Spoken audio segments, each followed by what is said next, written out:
Yeah, it's the boy Night in the building, baby. Tell him. You already know. Tell him. Hey guys, how you doing? Welcome back to my channel.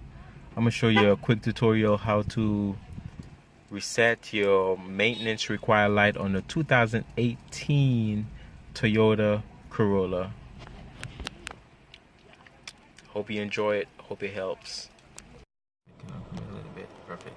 Hey guys, welcome back to my YouTube channel. As you can see, I have the maintenance required light. Let me show you guys how to reset it.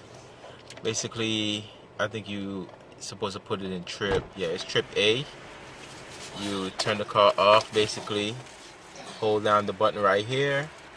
Turn it to the on position. Don't start the car. You see those dashes going by. And that should do it. Turn back on the vehicle. And I shouldn't be getting that message no more. As you can see. And that's how you reset your maintenance light. That's a maintenance required. Thank you guys for watching.